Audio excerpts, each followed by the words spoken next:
안녕하세요. 햇살입니다. 여러분 계신 곳이 늘 평안하고 안전합니다. 오늘 여러분들과 함께 볼 책은 지은이 윌리스 와틀스입니다. 이분이 말하는 부는 어디서 오는가 라는 내용입니다. 이분은 세상에 그렇게 많이 알려진 분은 아니고 1860년에 미국에서 태어나신 분입니다. 근데 이 책에 놀라운 것은 론다번 시크릿의 저자인 이분이 이 책을 읽고서 책 위에 눈물을 뚝뚝 흘리며 읽었다고 합니다. 이 책이 내 인생을 송두리째 바꿨다라고 합니다. 그만큼 대단한 책이라는 말이겠죠. 자, 여러분들과 함께 읽어보겠습니다. 제1장 누구나 부자가 될 권리가 있다. 가난을 미사역으로 아무리 포장한다 해도 부인할 수는 없는 한 가지는 부자가 아니면 성공한 삶을 살기 힘들다는 것이다. 누구도 충분한 돈 없이는 자신의 재능을 최대한 펼칠 수도 영혼을 일깨울 수도 없다. 가능성을 펼치고 재능을 꽃피우기 위해서는 활용할 자원이 많아야 하는데 돈이 없다면 이런 자원을 가질 수 없기 때문이다. 사람은 여러 자원을 활용해 마음과 영혼을 살찌우고 신체를 건강하게 가꾼다. 현대 사회에서는 그러한 자원을 소유하면 돈이 필요하다. 따라서 사람이 발전하기 위해서는 부자가 되는 과학의 기초를 이루어야 마땅하다. 모두 살아있는 것의 목적은 발전이다. 모든 생명에는 자신이 성취할 수 있는 최대한의 발전을 누릴 천부적인 권리가 있다. 사람은 정신적, 영적, 육체적 성취에 필요한 모든 것을 아무런 제한 없이 자유롭게 사용할 권리가 있다. 누구나 부자가 될 권리가 있다는 말이다. 나는 이 책에서 부를 비유적으로 설명하지 않는다. 진정한 의미는 부는 사소한 것에 만족하거나 안주하는 것이 아니다. 더 많이 갖고 더 많이 누릴 수 있다면 작은 것에 만족해서는 안 된다. 생명이 진화하고 성장하는 것은 자연의 섭리인 만큼 누구나 품위 있고 아름답고 풍요로운 삶을 누릴 권리가 있다. 그렇지 못한 상태에 만족하는 것은 죄악이다. 부자란 누구인가? 원하는 모든 것을 소유하고 자신이 살고 싶은 대로 사는 사람이다.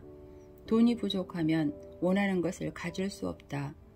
세상이 꾸준히 발전하면서 인간의 삶이 너무 복잡해졌기 때문에 아무리 평범한 사람이라 해도 제대로 인생을 누리려면 막대한 돈이 필요하다. 사람이라면 누구나 자신이 가진 능력을 최대한 발휘해 성과를 내고 싶어야 한다. 내면에 잠재된 가능성을 실현하고자 하는 욕망은 인간의 본성이다. 우리는 할 수 있는 모든 것을 이루길 원한다.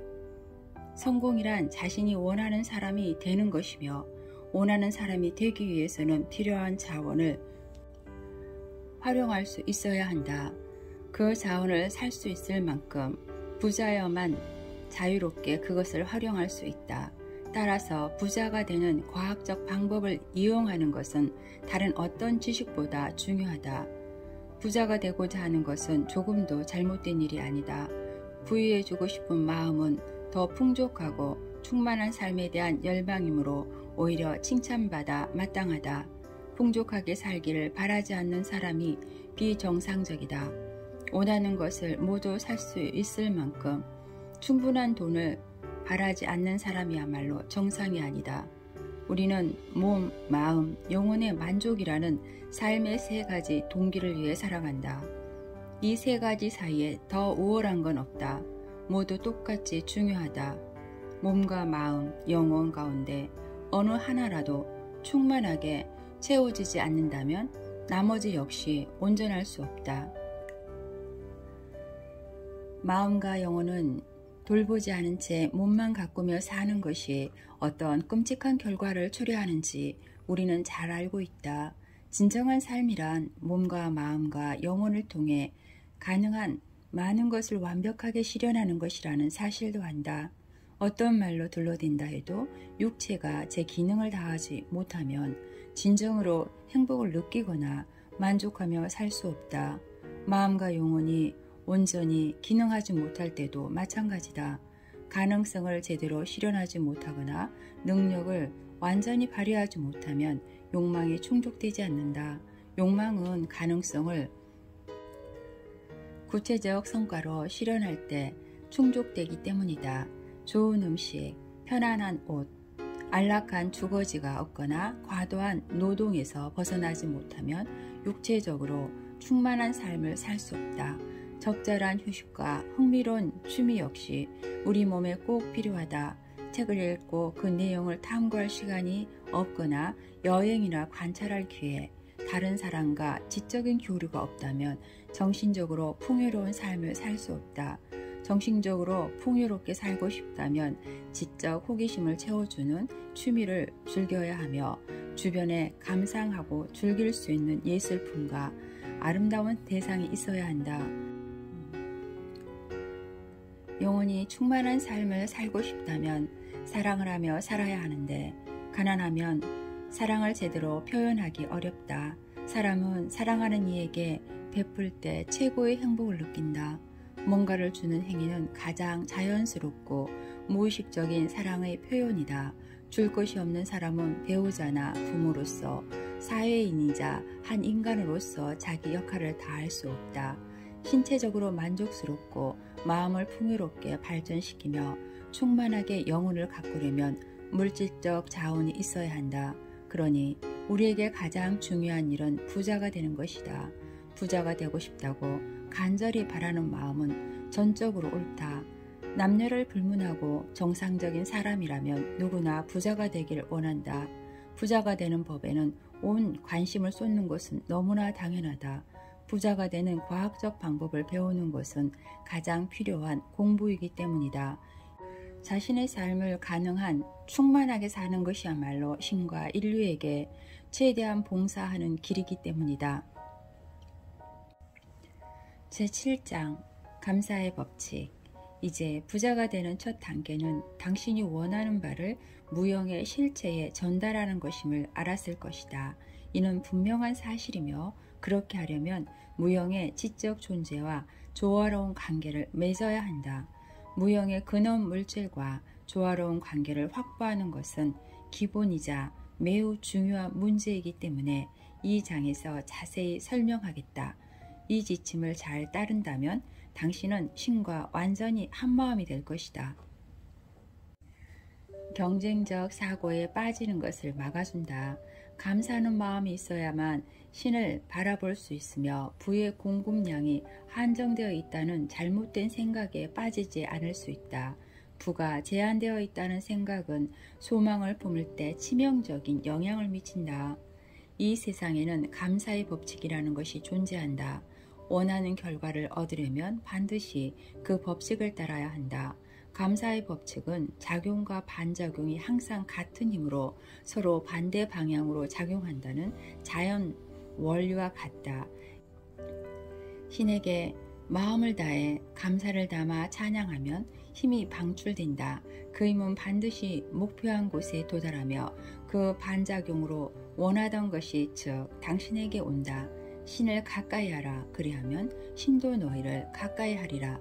이것은 심리학적으로도 입증된 사실이다. 감사하는 마음이 강하고 지속적이면 근원 물질의 반응 역시 강하고 지속적이다.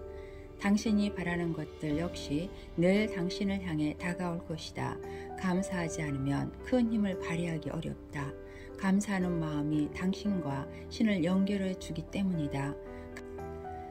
감사하는 마음의 가치는 단지 미래에 더 많은 축복을 받는 데 그치지 않는다.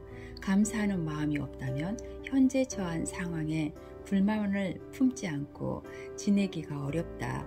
마음의 불만이 싹트게 놔두는 순간 실패의 길로 들어선다. 흔하고 가난하고 지저분하며 인색한 것에 주의를 기울인다 보면 이러한 현상을 마음에 그리게 된다. 이러한 현상이나 정신적 이미지는 무형의 근원 물질에 전달되어 결국 흔하고 가난하고 지저분하며 인색한 것들이 우리에게 다가오게 만든다. 마음속에 저급한 것을 허용하면 당신은 저급한 것들로 들어싸이게 되고 결국 저급한 존재가 된다. 반면 최고의 것에 관심을 쏟으면 최고의 좋은 것들로 둘러싸이게 되고 당신 역시 최고가 된다. 우리 마음속의 창조적 힘은 우리가 관심을 쏟는 것의 이미지대로 우리의 모습을 만든다. 우리는 생각하는 존재이며 생각하는 존재는 항상 자신이 생각하는 형상을 닮을 수밖에 없다. 감사하는 마음을 지닌 사람은 늘 최고의 것을 생각하므로 최고가 되는 경향이 있다. 최고의 모습과 성격을 갖추며 최고의 좋은 것을 받는다. 믿음 역시 감사하는 마음에 생긴다. 감사하는 마음은 계속해서 좋은 것을 기대하며 그 기대는 믿음이 된다. 감사하면 그 반작용으로 믿음이 생겨나며 감사의 물질이 계속 흘러넘쳐 믿음을 증가시킨다. 감사할 줄 모르는 사람은 신념을 오래 유지할 수 없다. 그리고 다음 장에서 살펴보겠지만 진정한 신념이 없는 사람은 창조적 방법으로 부자가 될 수 없다. 일어나는 모든 좋은 일에 감사하라. 습관을 들여 계속해서 감사를 표현해야 한다.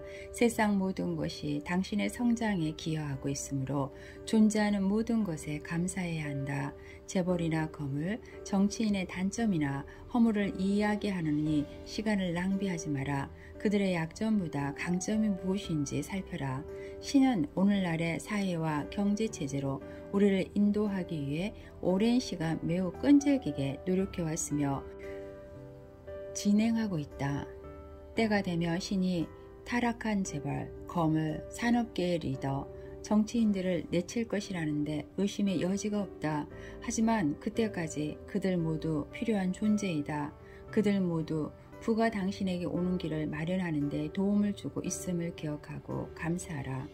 이렇게 하면 당신은 만물 안에 있는 선과 조화를 이룰 것이며 만물 안에 있는 선이 당신에게 찾아올 것이다.